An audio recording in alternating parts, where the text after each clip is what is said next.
প্রিয় উপস্থিতি, আজ 16ই রবিউল আউয়াল 1446 হিজরি, 5ই আশ্বিন 1431 বাংলা,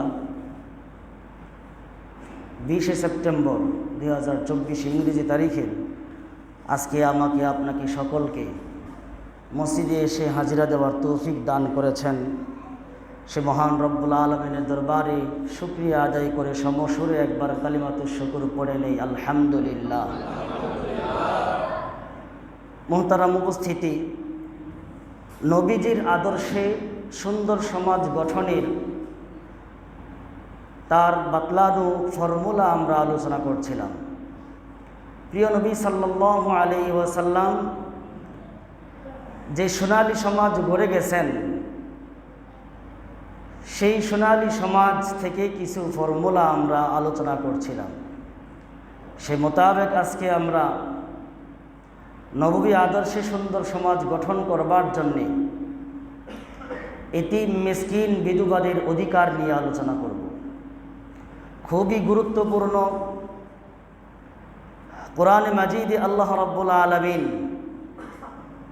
এতিমদের সম্পর্কে, মিসকিনদের সম্পর্কে, বিধবা নারীদের সম্পর্কে পর্যাপ্ত পরিমাণ আলোচনা করেছেন। ব্যাপক আলোচনার পরে এই কথা প্রতীয়মান হয় যে এই 3 শ্রেণীর অধিকার খুবই গুরুত্বপূর্ণ জিনিস। প্রথমত এতিমদের অধিকার সম্পর্কে, দ্বিতীয়ত মিসকিনদের অধিকার সম্পর্কে, তৃতীয়ত বিধবা নারীদের অধিকার সম্পর্কে। তিনটা আলোচনাই কোরআন মাজিদ খুব জোরালোভাবে করেছে।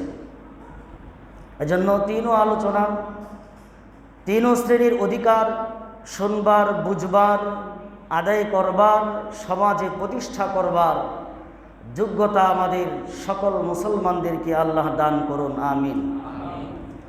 মুহতারাম উপস্থিতি, আগে এতিমদের সম্পর্কে একটু বলে নেই। তিনটা শব্দের আগে সাময়িক এবং স্বল্প কিছু ধারণা আপনাদেরকে দিই। এতিম এটা একবচন একটি শব্দ। কাকে বলে? আস-সাগীরুল ফাকিদুল আব মিনাল ইনসান। মানব জাতি যাদের ছোটবেলায় বাবা মারা যায়, বালেগ হওয়ার আগেই যাদের বাবা মারা যায়, ওই সকল সন্তানদেরকে এতিম বলে। হায়াওয়ানাতের মধ্যে, প্রাণীদের মধ্যে যে সকল প্রাণীর ছোটবেলায় মা মারা যায়, ওই সকল প্রাণী, ছোট প্রাণীদেরকে বলা হয় এতিম। তো মানব জাতির মধ্যে ছোটবেলায় বালেগ হওয়ার আগ পর্যন্ত বয়সে যাদের বাবা মারা যায় তাদেরকে এতিম বলে। তো আল্লাহর রাসূল সাল্লাল্লাহু আলাইহি ওয়াসাল্লাম মানব জাতির মধ্যে মানুষ কতদিন এতিম থাকবে এটা নির্ধারণ করেছেন। এই কথা বর্ণিত আছে হযরতে আলী রাদিয়াল্লাহু তাআলা আনহু থেকে। হযরতে আলী রাদিয়াল্লাহু তাআলা আনহু বলেন, হাফিজতু আন রাসূলিল্লাহি সাল্লাল্লাহু আলাইহি ওয়াসাল্লাম, আমি নবীজি সাল্লাল্লাহু আলাইহি ওয়াসাল্লাম থেকে একখানা হাদিস শুনেছি, মুখস্থ করেছি। হাদিসটি হলো, লা ইউতমা বাদা ইহতিলামিন ওয়ালা সুমাতা ইয়াউমিন ইলাল লাইল। আল্লাহর রাসূল হাদিসের মধ্যে বলেন, ইহতিলাম হওয়ার পরে যখন বাচ্চাদের ইহতিলাম হয়ে যায়, অর্থাৎ যখন থেকে তারা বালেগ হয়ে যায়, তখন থেকে আর তারা এতিম থাকে না। বালেগ হওয়ার আগ পর্যন্ত তারা এতিম থাকে, এরপরে আর এতিম থাকে না। হাদিসের দ্বিতীয় অংশে আল্লাহর রাসূল বলেন, ওয়ালা সুমাতা ইয়াউমিন ইলাল লাইল। কোনো একজন মানুষের জন্য সকাল থেকে সন্ধ্যা পর্যন্ত কোনো কথা না বলে একদম চুপচাপ থাকা উচিত না। একদম নীরব, কথাবার্তাহীন থাকা এটা জায়েজ না।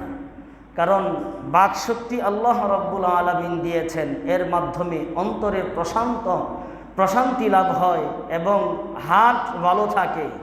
যদি কথাই না বলি, হাসি তামসা নাই করি, একদম বোবা লেগে থাকি, একঘেয়েমি ভাব থাকে ভিতরে, তাহলে নিজের দেহের ক্ষতি হয়। তো হাদিসের মধ্যে আল্লাহর রাসূল এতিম কতদিন পর্যন্ত থাকে এটা নির্ধারণ করলেন, আপনারা বুঝছেন তো। এবার সামনে চলুন। এতিমদের সম্পর্কে আল্লাহ রাব্বুল আলামিন খুবই গুরুত্বপূর্ণ আলোচনা করেছেন কোরআনে মাজিদে। এতিম এক বচন, তার বহু বচন হলো ইয়াতামা। শব্দ ভালো করে বুঝতে হবে, কোরআনের শব্দ, প্রতিটা শব্দ উচ্চারণে কয় নেকি পাওয়া যাবে? কয় নেকি বলেন? মুখ খুলতেছে না। কয় নেকি পাওয়া যাবে? 10 নেকি পাওয়া যাবে। কাজেই মুখ যদি বন্ধ রাখি 10 নেকি থেকে মাহরুম হওয়া লাগবে। মুখ খুলি, কথা বলি, তাহলে আলোচনা বুঝে আসবে এবং মুখ খোলার সাথে সাথে হরফ অক্ষর উচ্চারণের কারণে প্রতি অক্ষরে আল্লাহ 10 নেকি দান করবেন। সুবহানাল্লাহ। এতিম এক বচন, কোরআনে কারিমে তার বহু বচন ব্যবহার হয়েছে ইয়াতামা, ইয়াতামা। আর তার দ্বিবচন হলো ইয়াতিমাইনে। তিনটা শব্দই কোরআনে ব্যবহার হয়েছে। ইয়াতিম এক বচন শব্দটি কোরআনে 8 বার ব্যবহার করা হয়েছে। কয়বার? 8 বার। বুঝতে পারতেছেন? এক বচন শব্দটি কোরআনে, ইয়াতিম শব্দটি ব্যবহার করছেন আল্লাহ রাব্বুল আলামিন কতবার? 8 বার। 8 বার ব্যবহার করছেন। আর ইয়াতামা বহু বচন শব্দটি আল কোরআনে রব্বুল আলামিন ব্যবহার করেছেন 14 বার। কতবার? 14 বার। বহু বচন 14 বার, এক বচন 8 বার। আর দ্বিবচন একটা শব্দ ইয়াতিমাইনে, এই শব্দটা ব্যবহার করেছেন মাত্র একবার। কতবার বলেন? একবার। 14, 8, 1, 14 আর 9 কত হয়? 23। সর্বমোট এতিমদের সম্পর্কে 3টা শব্দ আল কোরআনে আল্লাহ রাব্বুল আলামিন কতবার ব্যবহার করেছেন? 23 বার ব্যবহার করেছেন। আপনারা জানুন, গত জুমার আলোচনা থেকে আপনারা জেনেছেন যে নবুয়ত প্রাপ্তির পর, নবী দায়িত্ব পাওয়ার পরে নবীজি জীবিত ছিলেন কত বছর? নবুয়তের দায়িত্ব পাওয়ার পরে জীবিত ছিলেন কত বছর? 23 বছর। আপনারা শিক্ষিত সমাজ আলোচনা শুনে মনে রাখুন, শিক্ষিত সমাজের মধ্যে আলোচনা করলে, বুঝলে, তাহলে আলোচনা অটোমেটিকলি ভিতর থেকে বেরিয়ে আসে। নবুয়তি দায়িত্ব পাওয়ার পরে আল্লাহর রাসূল বেঁচে ছিলেন 23 বছর। 13 মক্কায়, 10 মদিনায়। এই 23 বছর। তাহলে আল্লাহ রাব্বুল আলামিন তার পাক কালামে এতিম শব্দ ব্যবহার করেছেন 23 বার। নবীজি নবুয়তি দায়িত্ব পাওয়ার পরে বেঁচে ছিলেন 23 বছর। আমাদের গবেষণার পরে মনে হয় আল্লাহ রাব্বুল আলামিন প্রতি 23 বছরের জন্য এক শব্দ ব্যবহার করছেন। সুবহানাল্লাহ। কারণ পৃথিবীর মধ্যে কিয়ামত পর্যন্ত জনাবে মুহাম্মাদুর রাসূলুল্লাহর মতো এতিম কেউ আসে নাই, আসবেও না। সুবহানাল্লাহ। তিনি ছিলেন সাইয়্যিদুল ইয়াতামা, তিনি ছিলেন এতিমদের সর্দার। পৃথিবীতে রাসূলুল্লাহ সাল্লাল্লাহু আলাইহি ওয়াসাল্লাম যেরকম এতিম, এরকম এতিম আর নাই কেউ। কোনো উম্মত যেন বলতে না পারে এই কথা যে আমার মতো দুঃখ তো রাসূল বুঝেন নাই, বরং এই কথা বলবার আগেই যেন সে নিজেই উত্তর নিয়ে নেয় যে রাসূলের চাইতে এতিম আর পৃথিবীতে এখন নেই, বিগত দিনেও ছিল না, সামনেও আসবে না। কারণ আল্লাহ রাব্বুল আলামিন পাক কালামের সূরাতুদ দুহার মধ্যে আল্লাহ রাব্বুল আলামিন ডাক দিয়ে বললেন, আউযু বিল্লাহি মিনাশ শাইতানির রাজীম, আলাম ইয়াজিদকা ইয়াতীমান ফাআওয়া। প্যারা নবী, আপনি ছিলেন এতিম, আমি কি আপনাকে এতিম পাই নাই? আলাম ইয়াজিদকা ইয়াতীমান, আমি তো আপনাকে এতিম পেয়েছি, আপনি এতিম ছিলেন। ফাআওয়া, এতিম থাকার পরে আপনাকে আশ্রয় যিনি দিয়েছেন তিনি কে? আমি আল্লাহ রাব্বুল আলামিন অনাথ শিশুর মতো এভাবে অবহেলিত অবস্থায় রাখি নাই। আমি আল্লাহ রাব্বুল আলামিন আপনি নবী মুহাম্মদুর রাসূলুল্লাহকে আশ্রয় দিয়ে আমি কুদরতিভাবে লালন পালন করেছি। সুবহানাল্লাহ। কিভাবে আল্লাহ রাব্বুল আলামিন এতিম অবস্থায় পালন করলেন, লালন করলেন? নবীজি মুহাম্মদুর রাসূলুল্লাহ মা আমিনার গর্ভে, যখন গর্ভের বয়স ছিল 6 মাস, গর্ভে আসছেন 6 মাস হয়েছে, 6 মাস বয়সে আল্লাহর নবী সাল্লাল্লাহু আলাইহি ওয়াসাল্লামের বাবা জন্ম লাভ করার আগেই তার বাবা ইন্তিকাল করছেন। পৃথিবীতে দয়ার নবী, মায়ার নবী আসলেন বাবা ছাড়া। এরপরে মায়ার নবী এতিম অবস্থায় পৃথিবীতে ভূমিষ্ঠ হইলেন। পৃথিবীতে আল্লাহ রাব্বুল আলামিন তাকে আনলেন। আনার পরে বয়স যখন 6 বছর হইল, 6 বছর বয়সে আল্লাহ রাব্বুল আলামিন তার মাথার উপর থেকে মায়ের ছায়াটা উঠায় নিলেন। মা আমিনা ইন্তিকাল করলেন, আবার ডাবল এতিম হয়ে গেলেন। বয়স মাত্র 6 বছর। এরপরে দায়িত্বভার কুদরতিভাবে চলে গেল দাদা আব্দুল মুত্তালিবের হাতে। আব্দুল মুত্তালিব তিনি দেখভাল করলেন, আদরের সাথে লালন পালন করতে থাকলেন।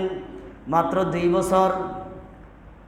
8 বছর বয়স যখন নবীজি মুহাম্মদুর রাসূলুল্লাহ সাল্লাল্লাহু আলাইহি ওয়াসাল্লামের বয়স হইল, 8 বছর বয়সেও মায়ার নবীর মাথার উপর থেকে দাদার ছায়াটা আল্লাহ রাব্বুল আলামিন উঠায় নিলেন। এরপরে দায়িত্বভার চলে গেল কুদরতিভাবে চাচা আবু তালেবের হাতে।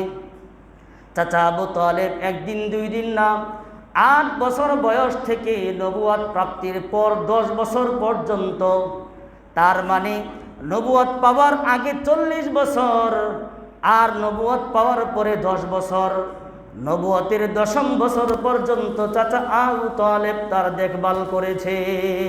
সুবহানাল্লাহ। চাচা আবু তালেব কেমন দেখাশোনা করতেন? চাচা আবু তালেবের নিজের সন্তান, তাদেরকে যত বেশি মহব্বত করতেন, আদর করতেন, মায়া করতেন, তার চেয়েও কোটি গুণ বেশি আমার মায়ার নবীকে আদর করেছেন। সুবহানাল্লাহ। চাচা আবু তালেব যতদিন পর্যন্ত জীবিত ছিলেন, নবুয়তের দায়িত্ব পাওয়ার পরে আল্লাহর রাসূল কোরআনের বয়ান করতেছেন, কোরআনের দাওয়াত দিতেছেন।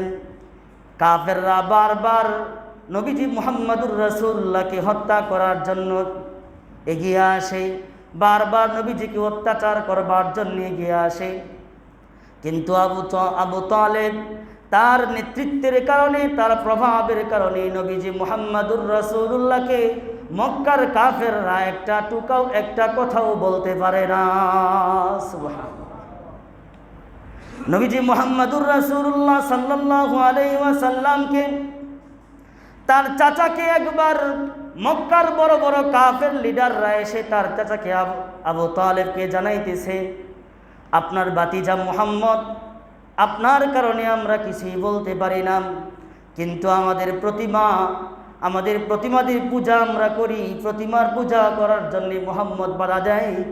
মুহাম্মদ কিন্তু আমাদের রবদের কুৎসারটনা করে, এগুলো যেন না করে, আমাদের মালিক, আমাদের রব প্রতিমাদের যেন কুৎসারটনা না করে, বদনাম না করে আপনি নিষেধ করে দেন। অন্যথায় যদি আপনি নিষেধ না করেন, নবীজি মুহাম্মদুর রাসূলুল্লাহর ব্যাপারটা আমাদের হাতে উঠাইয়া দেন। চাচা আবু তালেব বললেন, যাও যাও, আমি ভাতিজাকে বোঝায় বলবো। ভাতিজা দিনের দাওয়াত দিয়ে কিছুক্ষণ পর চাচার কাছে আসলেন। চাচা ভাতিজাকে ডাক দিয়ে বললেন, ভাতিজা মুহাম্মদ সাল্লাল্লাহু আলাইহি ওয়াসাল্লাম, তুমি এই যে মক্কার কাফেরদের প্রতিমাদের মন্দ বলা শুরু করছো, কোরআনে আমি জানি কোরআন সত্য, কোরআনে তাদের মন্দ এসেছে, কিন্তু তাদের মনের মধ্যে বড় আঘাত লাগে, এই সকল সত্য কথা, হক কথা তুমি বইলো না। আল্লাহ নবী সাল্লাল্লাহু আলাইহি ওয়াসাল্লাম চাচার এই কথার উত্তর দিলেন, ও আমার চাচা যান, যদি আমি আমার এক হাতে সূর্য আরেক হাতে চন্দ্রকে এনে দেন, আর তার বিনিময়ে কোরআনের দাওয়াত দেওয়া কি বন্ধ করতে বলেন। আমি নবীজি মুহাম্মদুর রাসূলুল্লাহ চন্দ্র সূর্য হাতে পাওয়ার পরেও কোরআনের দাওয়াত বন্ধ করতে পারবো না।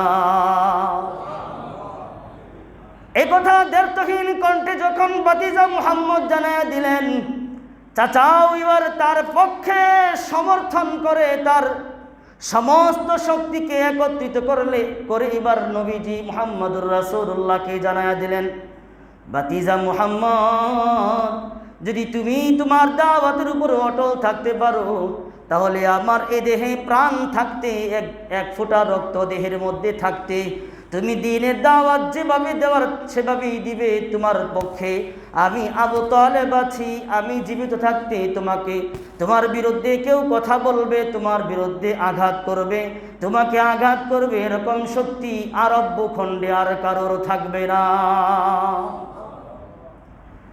নবীজি সাল্লাল্লাহু আলাইহি ওয়াসাল্লাম আবু তালেব যতদিন জীবিত ছিলেন নির্দ্বিধায় অলিতে গলিতে দাওয়াত দিছেন, কেউ কিছু বলার অধিকার নাই, ক্ষমতা নাই, কারণ লিডারের ভাতিজা। কিন্তু নবুয়তের 10ম বছর, তখনও মাথার উপর থেকে বিশাল বড় ছায়া আল্লাহ রাব্বুল আলামিন উঠায়া নিলেন। নবুয়তের 10ম বছরে আবু তালেব ইন্তেকাল করলেন। এই বছরেই হযরতে মা খাদিজা রাদিয়াল্লাহু তাআলা আনহু 3 মাসের ব্যবধানে ইন্তেকাল করলেন। হযরতে মা খাদিজার জীবনে আপনি জানেন, হযরতে মা খাদিজা রাদিয়াল্লাহু তাআলা আনহা আল্লাহর নবীকে কিভাবে সাহায্য সহযোগিতা করেছেন। মক্কার মধ্যে সবচাইতে বড়, সবচাইতে ধনাঢ্য মহিলা ছিলেন হযরতে মা খাদিজা। সুন্দরী রমণী ছিলেন মা খাদিজা, আখলাকের অধিকারিণী ছিলেন মা খাদিজা রাদিয়াল্লাহু তাআলা আনহু। মা খাদিজার সমস্ত ধন দৌলত আল্লাহর রাসূলের দাওয়াতের কাজে শেষ করে দিয়েছেন। চিল্লায়া বলেন সুবহানাল্লাহ। মা খাদিজার জীবন যৌবন ইসলামের কাজে শেষ করেছেন।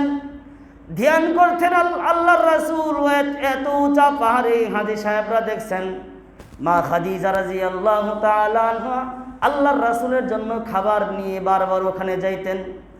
সর্বপ্রথম মহিলা, পৃথিবীর মধ্যে সর্বপ্রথম মানুষ যিনি ইসলামের দাওয়াত গ্রহণ করেছেন, তিনি হলেন আমাদের আপনাদের সকলের মা খাদিজাতুল কুবরা রাদিয়াল্লাহু তাআলা আনহা। সুবহানাল্লাহ। এই খাদিজাতুল কুবরাও 3 মাসের ব্যবধানে, চাচা আর খাদিজাতুল কুবরা 3 মাসের ব্যবধানে উঠে গেলেন। আল্লাহ রাব্বুল আলামিন বুঝাইতে চান, দুনিয়ার কোনো মানুষ আমার মায়ার নবীকে নয়, আমার মায়ার নবীকে আমি পিছনে কুদরতি ভাবে থেকে কুদরতি হাতে রব্বুল আলামিন আমি দেখভাল করেই যাব। সুবহানাল্লাহ। এজন্য হযরতে মুহাম্মদুর রাসূলুল্লাহ সাল্লাল্লাহু আলাইহি ওয়াসাল্লাম যে বছর চাচাও মারা গেলেন, সবচাইতে কাছের এবং সবচাইতে যে সাহায্য সহযোগিতা করেছে, শক্তি দিয়েছে যে সহধর্মিণী খাদিজাতুল কুবরা যে বছর ইন্তেকাল করলেন, ওই বছরকে আল্লাহর রাসূল সাল্লাল্লাহু আলাইহি ওয়াসাল্লাম আমুল হুজন অর্থাৎ দুঃখের বছর হিসাবে সম্বোধন করেছেন। সুবহানাল্লাহ। যেটা আমার জন্য দুঃখের বছর। এরপরে আল্লাহর রাসূল সাল্লাল্লাহু আলাইহি ওয়াসাল্লামের উপর নির্যাতন স্টিমরুলার শুরু হইল। ওই বছর আল্লাহর নবী সাল্লাল্লাহু আলাইহি ওয়াসাল্লাম শেষের দিকে তায়েফ দাওয়াত দিতে গেলেন। তায়েফের সেই নিষ্ঠুর মানুষেরা ইসলামের দাওয়াত তো গ্রহণ করলই না, বরং আল্লাহর নবীকে কষ্ট দিয়ে তায়েফ থেকে বের করে দিল। আল্লাহর রাসূলের দেহ মুবারক রক্তাক্ত করেছে। আল্লাহ নবী সাল্লাল্লাহু আলাইহি ওয়াসাল্লাম তখনও উম্মতের উপরে রাগ করেন নাই, বলেছেন ভবিষ্যতে এরকম উম্মত আসবে যারা আমার আনিত দিন গ্রহণ করবে। জিবরাইল যদি আমি এখনই বদদুয়া দিয়ে শেষ করে ফেলি, তাহলে তো আগামী ভবিষ্যৎ আমার উম্মত আর জন্মাবে না। আল্লাহ রাব্বুল আলামিন ধৈর্যের সাথে ঈমানি দাওয়াত নিয়ে সামনে এগোবার তৌফিক দান করেন, আমিন। মুহতারাম উপস্থিতি, আল্লাহ রাব্বুল আলামিন তার প্রিয় বন্ধুকে এভাবে এতিম অবস্থায় লালন পালন করেছেন। সাইয়্যিদুল ইয়াতামা, তিনি এতিমদের সরদার ছিলেন।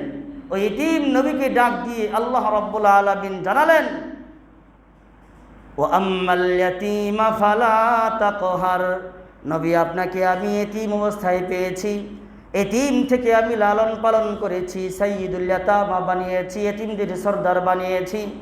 নবী আপনি আপনার উম্মতকে জানায়া দেন, ওয়া আম্মাল ইয়াতীমা ফালা তাকহার, আপনার উম্মতের কেউ, কোনো নারী কোনো পুরুষ যেন কোনো দিন কোনো একটা এতিমকে ধাক্কা দিয়ে, গলা ধাক্কা দিয়ে বের না করে দেয়, কোনো এতিমকে যেন কোনো দিন ধমক পর্যন্ত না দেয়। সমাজের মধ্যে এতিমকে খাটো চোখে দেখা হয় কিনা বলেন? খাটো চোখে দেখা হয় না? এতিমদের খোঁজখবর সমাজের মানুষ রাখে না। এতিমদের খোঁজখবর রাখার জন্যে নবীকে আল্লাহ রাব্বুল আলামিন সাইয়্যিদুল ইয়াতামা বানাইছেন, এতিমদের সর্দার বানাইছেন। বুঝাইতে চাচ্ছেন, খবরদার জেনে রেখো, এতিমদের পক্ষে আমার প্রিয় বন্ধু নবীজি মুহাম্মদুর রাসূলুল্লাহ আছেন। সুবহানাল্লাহ। এতিমদের খেয়াল আল্লাহ রাসূল কেমন রাখতেন? আল্লাহ নবী সাল্লাল্লাহু আলাইহি ওয়াসাল্লামের জীবনের একটা ঘটনা আপনাদেরকে শোনাই।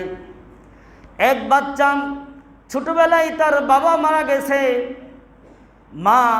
বাবা মারা যাওয়ার পরে মার বিবাহ হয়েছে অন্যত্র, অন্য জায়গায় বিবাহ হয়েছে। যে স্বামীর কাছে বিবাহ হয়েছে ওই পুরুষটা এই এতিম বাচ্চাকে দেখতে পারে না। ঈদের দিন পর্যন্ত ওই বাচ্চাকে ভালো খেয়াল রাখে না, দেখভাল করে না। ওই মা তাকে আদর করে একটা চুমা দিবে, আদর করবে, আদরও করতে দেয় না দ্বিতীয় বাবা। দুঃখ কষ্টে ভারাক্রান্ত হৃদয় নিয়ে মা তার সন্তানকে বলছে, এতিম সন্তান, পৃথিবীতে এখন এতিমদের দুঃখ বেদনা বুঝার মতো আর কেউ নাই, একজন মাত্র মানুষ আছে, যাও তুমি তার কাছে যাও। এতিম হিসাবে যদি আদর পেতে চাও, এতিম হিসাবে যদি মূল্যায়ন পেতে চাও, তাহলে তুমি তার কাছে যাও। গিয়ে দেখো জনাবে মুহাম্মদুর রাসূলুল্লাহ মাঠে যাবেন। মাঠে যাওয়ার পথে তুমি বসে থাকো। নবীজি মুহাম্মদুর রাসূলুল্লাহ যখন আসবে, তুমি তার কাছে তোমার দুঃখ খুলে খুলে বলবে, তোমার দুঃখ সেই বুঝবে। নবীজি সাল্লাল্লাহু আলাইহি ওয়াসাল্লাম ছাড়া কঠোর এই মক্কায়, কঠিন হৃদয়ের অধিকারী মক্কাবাসীতে তোমার দুঃখ বোঝার মতো আর কেউ নাই। ঈদের দিন সকালবেলা সন্তান চলে গেল। ঈদে যাওয়ার পথে, মাঠে যাওয়ার পথে সন্তান বসে আছে, এতিম সন্তান। আল্লাহ নবী সাল্লাল্লাহু আলাইহি ওয়াসাল্লাম বাড়ি থেকে বের হইলেন। বের হয়ে মাঠে যাবেন, ময়দানে যাবেন। পথের মধ্যে দেখেন একটা ছেলে ফুপিয়ে ফুপিয়ে কাঁদতেছে। বাচ্চার মাথায় হাত বলে বললেন, ও বাচ্চা, ও ছেলে, তোমার কি দুঃখ বেদনা? ঈদের দিন তো কেউ কান্দে না, তুমি কেন কান্দো? দয়ার নবী মায়ার নবীর মুখটার দিকে তাকাইয়া বললেন, আমি তোমার কাছে বলবো না আমার দুঃখের কথা বুঝবার জন্যে, আর কেউ নাই, একমাত্র দুঃখের কথা বুঝবার জন্য আছেন জনাবে মুহাম্মদুর রাসূলুল্লাহ সাল্লাল্লাহু আলাইহি ওয়াসাল্লাম, আমি তার কাছে বলবো। মায়ার নবী ডাক দিয়া বললেন, ও বালক ছেলে, বলো বলো, আমি সেই নবী মুহাম্মদুর রাসূলুল্লাহ, কি বেদনা তোমার আমার কাছে বলো।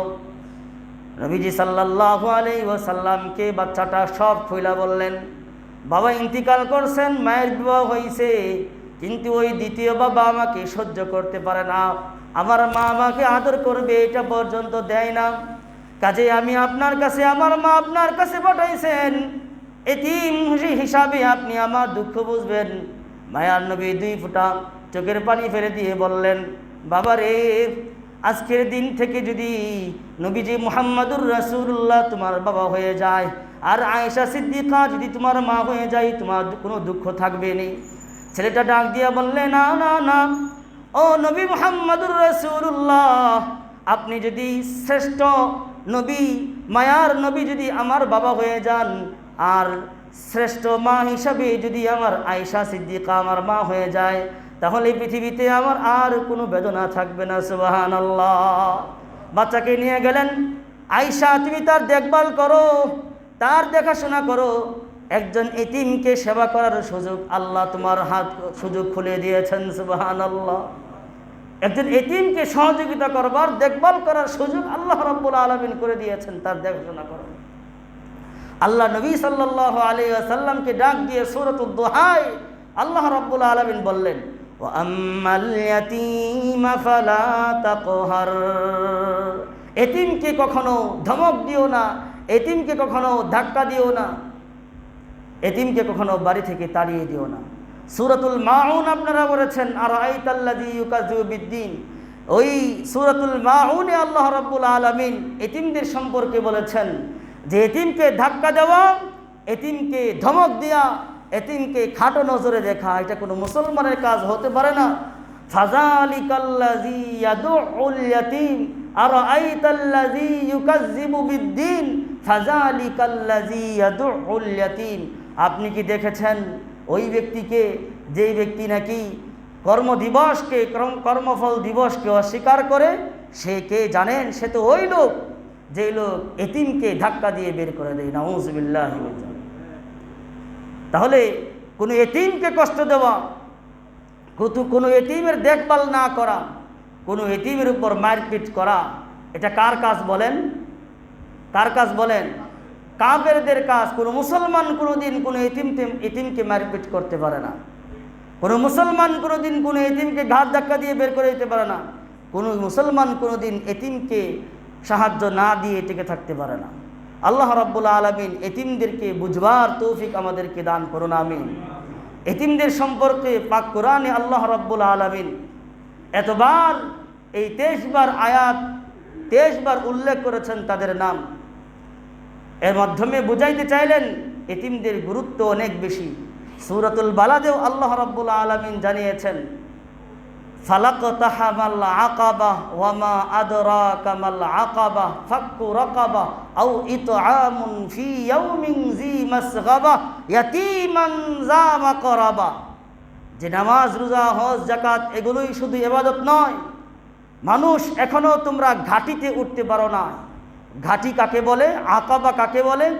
আকাবা বলা হয় দুই পাহাড়ের চিপায় শত্রু থেকে আত্মরক্ষার জন্যে, শত্রুদের থেকে যান বাঁচাবার জন্যে যেই চিপায়, যে পাদদেশে পালানো হয়, ওই পাদদেশ, ওই ঘাটিকে বলা হয় আকাবা। তার মানে সামনে যে কয়েকটা কর্মের কথা বলেছেন আল্লাহ রাব্বুল আলামিন, এগুলো হলো ইসলামের আকাবা, ইসলামের ঘাটি। এই কয়টা কাজ যদি কেউ করতে পারে তাহলে এই ঘাটিতে উঠলো সে। এই ঘাটিতে উঠলে লাভ কি? আল্লাহ রাব্বুল আলামিনের আযাব থেকে সে নিরাপদ পেয়ে যাবে, নিরাপদ হয়ে যাবে। সুবহানাল্লাহ। কি কি? ওয়ামা আদরাকা মাল আকাবা, আল্লাহর আযাব থেকে বাঁচবার জন্য ঘাটি কি জানো? ফাক্কু রাকাবা, দাস মুক্তি করা। আও ইতআমুন ফি ইয়াউমিন যী মাসগাবা, দুর্ভিক্ষের দিনে মানুষকে খাবার বিতরণ করা, মানুষের মাঝে সাহায্য বিতরণ করা। আর মুসলিম সমাজে দুর্ভিক্ষের দিনে এখন আরো পণ্যের দাম বাড়ায়া দেয় কিনা বলেন? যখনই যে জিনিসের চাহিদা বেশি ওই জিনিসের দাম তখন তত বেশি বেড়ে যায়। মুসলমানের ভিতরে মুসলমানিত্ব আর এখন আর টিকে নাই, শুধু নামটাই আছে মুসলমান। লা ইয়াবকা মিনাল ইসলামি ইল্লা রাসমুহু, মুসলমানি নাম ছাড়া কর্ম আর এখন বেঁচে নাই। কাজেই দুর্ভিক্ষের দিনে, কঠিন দিনে, অভাবের দিনে, সংকটের দিনে মানুষকে সহজ করে দেওয়া, সহজলভ্যে মানুষকে পণ্য দেওয়া, মানুষকে খাদ্য বিতরণ করা, মানুষকে সাহায্য দেওয়া, এটা হলো আল্লাহর ঘাটি। এই ঘাটিতে যে উঠতে পারবে আল্লাহর আযাব থেকে বাঁচতে পারবে। সুবহানাল্লাহ বলেন। ইয়াতীমান যা মাকরাবা, আল্লাহ রাব্বুল আলামিন বলেন নিকটস্থ আত্মীয়র মাঝে যারা ইতিম আছে তাদেরকে দেখভাল করা, এটা আল্লাহর ঘাটি। যারা নাকি এতিমদেরকে দেখবে, আত্মীয়র মাঝে অনেক এতিম আছে না নাই বলেন? আত্মীয়র মাঝে অনেক এতিম আছে, অনেক বড় লোক থাকে, আত্মীয় বড় লোক আছে, অনেক এতিমদেরকে যাকাত দিয়ে ভরপুর করে ফেলে, অনেক জায়গায় দান সদকা করে, কিন্তু আপন ভাতিজা এতিম না খায়া মরে, এই চাচার কোনো খবর নাই। এরকম চাচা দেশে আছে না নাই? নিজের ঘরের পাশে ভাতিজা না খায়া মরে, পোশাক নাই, এটার খবর নাই, কিন্তু তেলের মাথায় তেল দিতে চাচাকে দেখা যায়, ঠিক কিনা বলেন? যে মাথায় তেল নাই সে মাথায় তেল দেয় না, তৈলাক্ত মাথায় তেল দিতে সবাইকে পাওয়া যায়। আল্লাহ রাব্বুল আলামিন মূল জায়গায় তেল দেওয়ার, তেল নাই যেই মাথায় সে মাথায় তেল দেওয়ার তৌফিক আমাদেরকে দান করেন, আমিন। আগে আত্মীয় এতিমদেরকে দেখুন, ভাতিজা ভাগিনা, নিজের আত্মীয় স্বজনদের মধ্যে এতিম আছে যারা, এই কাজ করলে এটা হলো আল্লাহর ঘাঁটি। এই ঘাঁটিতে উঠলে আল্লাহর আযাব থেকে রক্ষা পাওয়া যাবে। এরপরে আল্লাহ রাব্বুল আলামিন বলেন, যারা পরস্পরে ঈমানের দাওয়াত দেয়, সবরের দাওয়াত দেয়, নেক আমলের দাওয়াত দেয়, তাদের অন্তর্ভুক্ত হওয়াটা এটা হলো একটা আল্লাহর ঘাঁটি। এই ঘাঁটিতে উঠলে আল্লাহর আযাব থেকে রক্ষা পাওয়া যাবে। সর্বশেষ আল্লাহ রাব্বুল আলামিন বলেন, উলাইকা আসহাবুল মাইমানা, তারাই হলো ডানপন্থী। সুবহানাল্লাহ, চিল্লায় বলেন। ডানপন্থী মানে এরাই সফল কাম। আর এক অর্থ হলো এরাই ডানপন্থী মানে রোজ হাসরে আমল নামা যেদিন দেওয়া হবে, এই কর্ম যারা করবে, এ সকল কর্ম করলে তাদের আমল নামা তাদের ডান হাতে আসবে। সুবহানাল্লাহ। এতিম সম্পর্কে আলোচনা একটা বাজে গেছে। হযরতে মূসা আলাইহিস সালাম, ওনাকে আল্লাহ রাব্বুল আলামিন খিজর আলাইহিস সালামের কাছে সাক্ষাৎ করতে বলেছিলেন। খিজর আলাইহিস সালাম বলেছেন, তুমি পারবে না আমার সাথে থাকতে। তিনি বলেছেন, পারব। তাহলে কোনো প্রশ্ন করা যাবে না, যে কাজগুলো করব প্রশ্নহীনভাবে আমার সাথে চলতে হবে।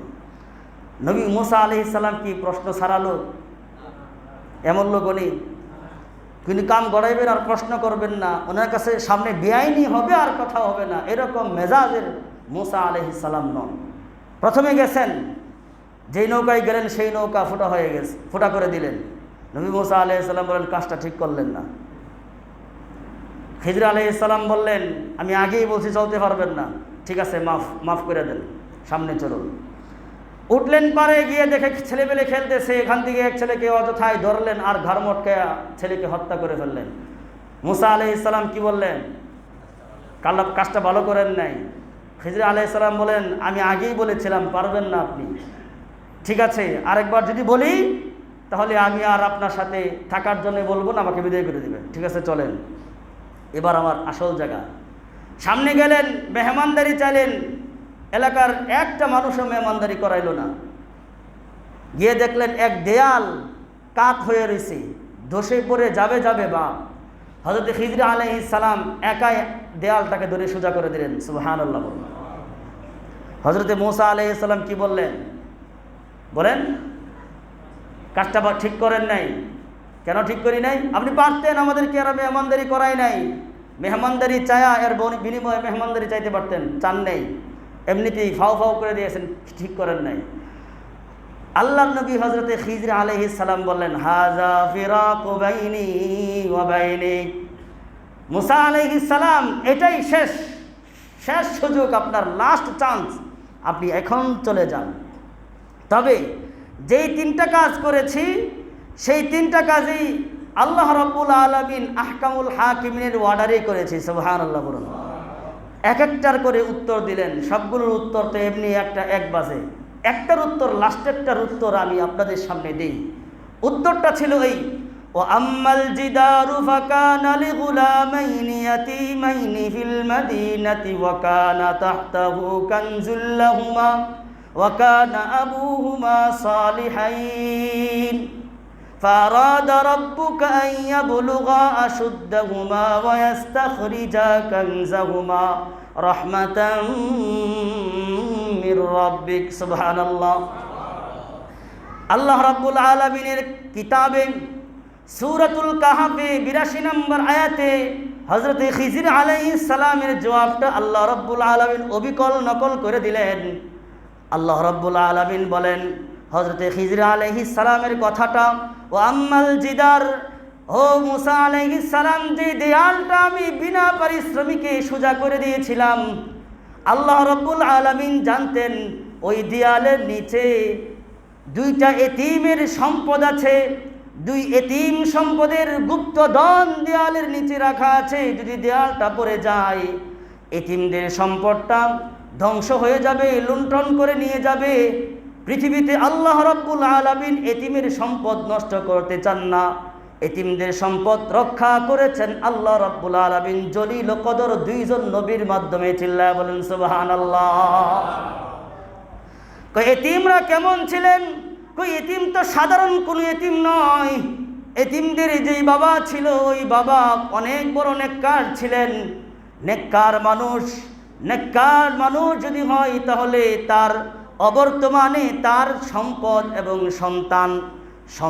এবং সন্তান দুটোটারই হেফাজত করার দায়িত্ব আল্লাহ রাব্বুল আলামিন কুদরতে হাতে নিয়ে নেন। এজন্য মানুষকে আগে নেক হইতে হয়।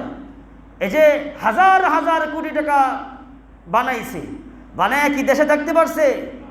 মাতৃভূমি বাধ্য হইয়া অথবা স্বেচ্ছায় বা অনিচ্ছায় মাতৃভূমি ছাড়তে হয়েছে। যদি তারা ভালো হইতো, নেক হইতো, এখন যারা শুনছি কোরআনের এই ব্যাখ্যা, মনে রাখুন সূরাতুল কাহফের 82 নম্বর আয়াতে আল্লাহ রাব্বুল আলামিন ইঙ্গিত করছেন, সম্পদ যদি সংরক্ষণ করতে চাও, সন্তান যদি সংরক্ষণ করতে চাও, ভালো বানাইতে চাও, নিজে নেক হয়ে যাও। নিজে নেক হইলে তোমার যত সম্পত্তি আছে সকল সম্পত্তি দায়িত্ব আল্লাহ রাব্বুল আলামিন হেফাজত করার দায়িত্ব নিয়ে নেবেন। সুবহানাল্লাহ। তাহলে এতিমদের গুরুত্ব বুঝে আসলো তো। এতিমদের আল্লাহ রাব্বুল আলামিন এতিমদের নিজে নবীদের মাধ্যমে সম্পদ রক্ষা করেছেন। সুবহানাল্লাহ। এরকম অসংখ্য আয়াত, মোট 23টি আয়াতে আল্লাহ রাব্বুল আলামিন এতিমদের কথা বলেছেন। এর পরক্ষণেই মিসকিনদের কথা প্রায় জায়গায় বলেছেন। মিসকিনদের কথাও আল্লাহ রাব্বুল আলামিন এরকম 23 জায়গায়, মিসকিন 2 শব্দ, এক বচন মিসকিন, বহু বচন মাসাকিন। মিসকিন শব্দটি, এক বচন শব্দটি আল্লাহর কোরআনে আল্লাহ 11 বার ব্যবহার করছেন। কতবার? 11 বার। আর মাসাকিন শব্দটি আল্লাহ রাব্বুল আলামিন তার পাক কোরআনে 12 বার ব্যবহার করছেন। কতবার? 12 আর 11 23। এই 23 বার আল্লাহ রাব্বুল আলামিন মিসকিনদের সম্পর্কে বললেন, এতিমদের সম্পর্কেও 23 বার বললেন, মিসকিনদের সম্পর্কেও 23 বার বললেন। আল্লাহ রাব্বুল আলামিন মিসকিন আর এতিমদেরকে, সমাজের মানুষদেরকে বললেন, খুব গুরুত্বের সাথে তাদের অধিকার আদায় করো। তাদের অধিকার যদি লঙ্ঘন করো, ক্ষুণ্ণ করো, নষ্ট করো, তাহলে আমি আল্লাহ রাব্বুল আলামিন সমাজের মানুষের অধিকার নষ্ট করে দেব। তাদের অধিকার নষ্ট করা যাবে না। দেখেছেন না, তাদের অধিকার রক্ষা করেছেন আল্লাহ রাব্বুল আলামিন নিজে। আল্লাহ রাব্বুল আলামিন আমাদের সকলকে বুঝবার তৌফিক দান করেন, আমিন। 3 নাম্বার, বিধবাদের সম্পর্কে 10 মিনিট আলোচনা করি।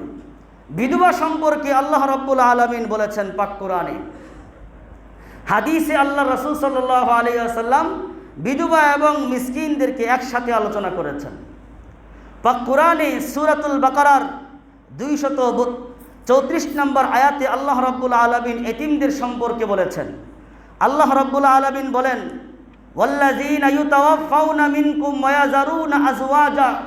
বিধবা নারীদের সম্পর্কে অনেকেই এই বিধান জানে না। যাদের স্বামী মারা যায় তাদের অধিকার কি পৃথিবীতে? যাদের স্বামী মারা যায় এ সকল নারীদের চাইতে এতিম পৃথিবীতে আর কোনো এতিম নেই, কারণ এদের পাশে আর কেউ থাকে না। বিধবা নারীদের অধিকার কোরআন নিশ্চিত করেছে, আল্লাহ রাসূল সাল্লাল্লাহু আলাইহি ওয়াসাল্লাম নিশ্চিত করেছেন। আল্লাহ রাসূল হাদিসের মধ্যে বলেছেন, কেউ যদি এতিম বিধবাদের অধিকার রক্ষা করে, তাদের পাশে দাঁড়ায়, তাদের দেখভাল করে, আমি মায়ার নবী এবং ওই দেখভাল করনেওয়ালা, বিধবাকে দেখভাল করনেওয়ালা, এতিমকে দেখভাল করনেওয়ালা পাশাপাশি জান্নাতে থাকবো।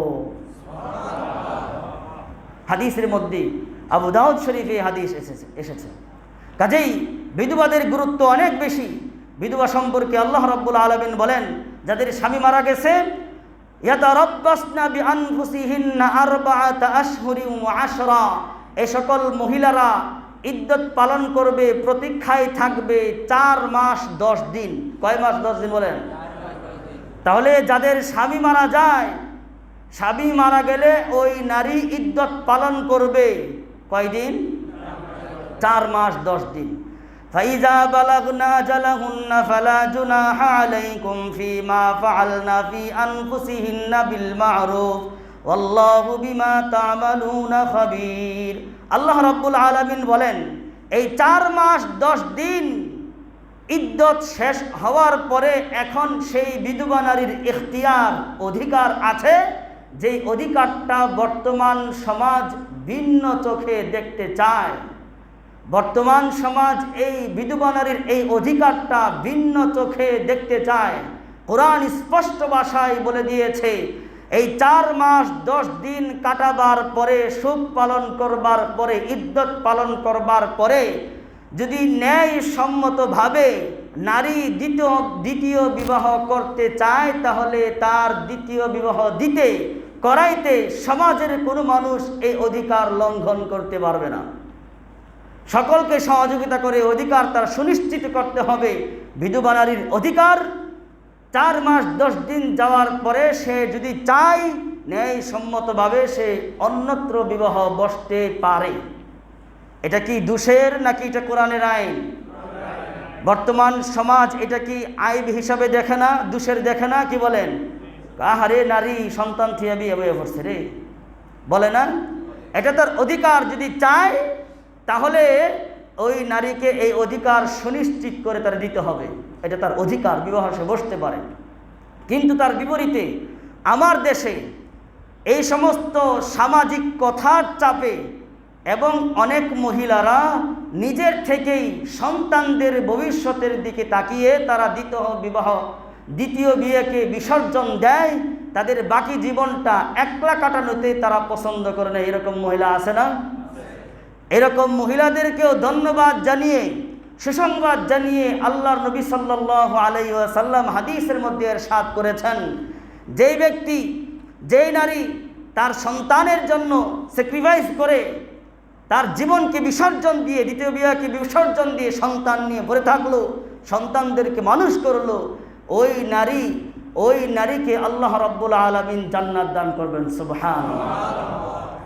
ওই নারীকে আল্লাহ রাব্বুল আলামিন জান্নাত দান করবেন। তবে ওই নারী এই ইদ্যত পালনকালীন সময় অথবা বিবাহ না করার সময় আল্লাহ রাব্বুল আলামিনের উপর ভরসা রাখতে হবে এবং সমস্ত পাপাচার থেকে মুক্ত থাকতে হবে। সমাজের আরেকটা ঘৃণ্য স্বভাব হলো এটা, সমাজে প্রবাসীর স্ত্রী, সমাজে বিধবা নারী, সমাজে পাশের বাড়ির ভাবি যার ভাই বাসায় নাই, এ সকল মহিলাদের সুযোগ নিয়ে কিছু কুচক্রী এবং দুষ্ট ইতর প্রকৃতির যুবক বা মানুষ তাদেরকে উস্কানি দেয়, তাদের বাড়ির আশপাশে ঘোরাঘুরি করে। এরকম সমাজে মানুষ আছে না? আল্লাহ রাব্বুল আলামিন আল্লাহর রাসূল সাল্লাল্লাহু আলাইহি ওয়াসাল্লামকে হযরতে আব্দুল্লাহ ইবনে আব্বাস রাদিয়াল্লাহু তাআলা আনহু থেকে হাদিস, তিনি বলেন, এক ব্যক্তি এসে জিজ্ঞাসা করলো, রাসূল, সবচাইতে বড় গুনাহ কোনটা? আল্লাহ রাসূল বললেন, আনতা জাআলা লিল্লাহি নিদ্দান ওয়া হুয়া খালাকাকা, যে আল্লাহ রাব্বুল আলামিন যিনি তোমাকে সৃষ্টি করলেন, সৃষ্টিকর্তার সমকক্ষ তার শরীক নির্ধারণ করা, এটার চেয়ে বড় গুনাহ আর নাই। 1 নাম্বার। আবার প্রশ্ন করলেন, এরপরের বড় গুনাহ কোনটা?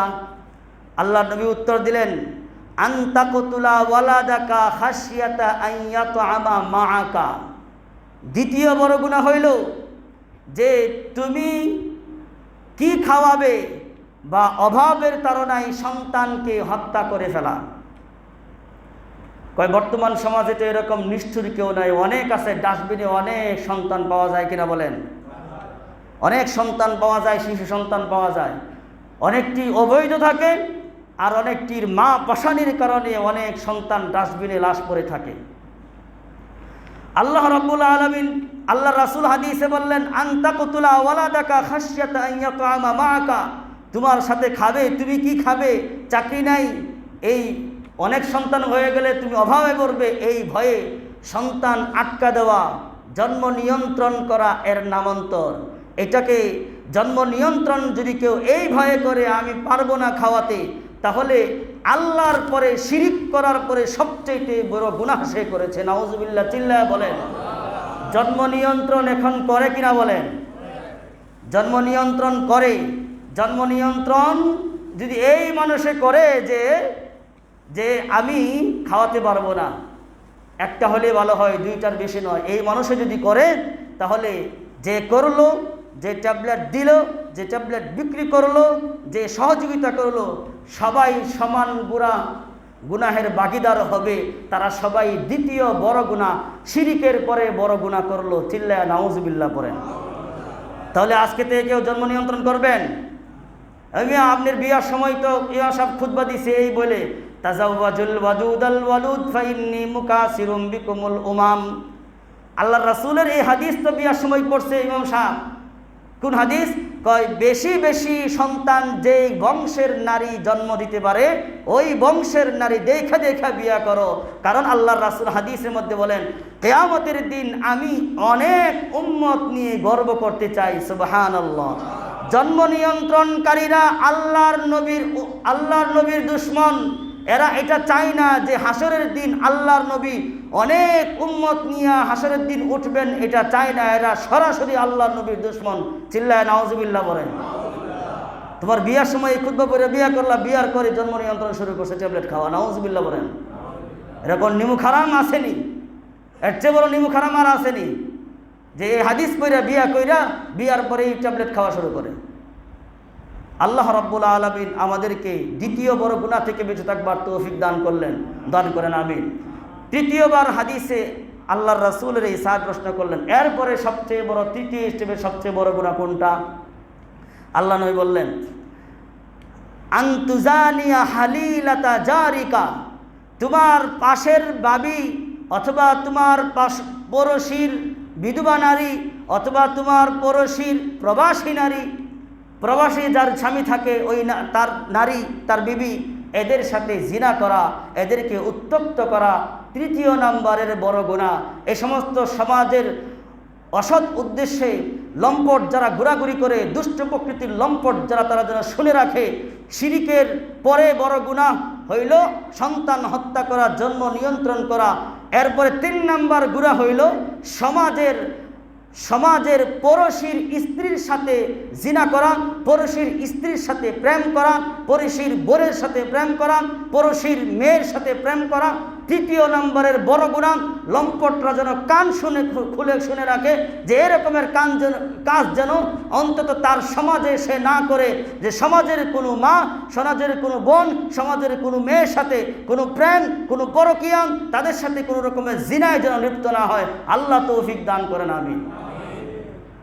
তাহলে আল্লাহ নবী সাল্লাল্লাহু আলাইহি ওয়াসাল্লাম, আল্লাহ রাব্বুল আলামিন বিবাহের অধিকার দিলেন নারীদেরকে, বিধবা নারীদেরকে। 4 মাস 10 দিন পর সমাজের এই কুপ্রথা, সমাজের এই ঘৃণ্য তাকনি বাদ দিতে হবে।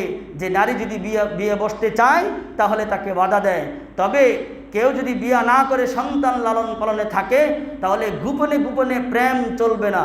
গোপনে গোপনে প্রেম করলে দুনিয়ার কেউ না জানলেও কে জানেন বলেন? বিধবা নারী গোপনে গোপনে অন্য লোক বাড়িতে আনে, মানুষকে প্রকাশ্যে দেখায় যে সে বিয়া করে না, সন্তান লালন পালন করছে, বুজুর্গগিরি দেখায়, কিন্তু তলে তলে তার বাড়িতে ভিন্ন বেগানা পুরুষ আসা যাওয়া করে। পৃথিবীর কোনো মানুষ না দেখলেও কে দেখে বলেন? এই মানুষ, এই নারী কোনোদিন এই সৎ কাজে সে সফল হতে পারবে না, সে কোনোদিন জান্নাতি হতে পারবে না। কারণ যদিও তার মাকসাদ ভালো ছিল, বিয়া করে নাই, কিন্তু বিয়া না করে গোপনে আকাম করার কারণে তার জান্নাত সে নিজে নষ্ট করেছে। নাউজুবিল্লাহি মিন যালিক। আল্লাহ রাব্বুল আলামিন তাদেরকে বুঝবার এবং বিধবা নারীদের অধিকার আদায় করবার তৌফিক দান করেন।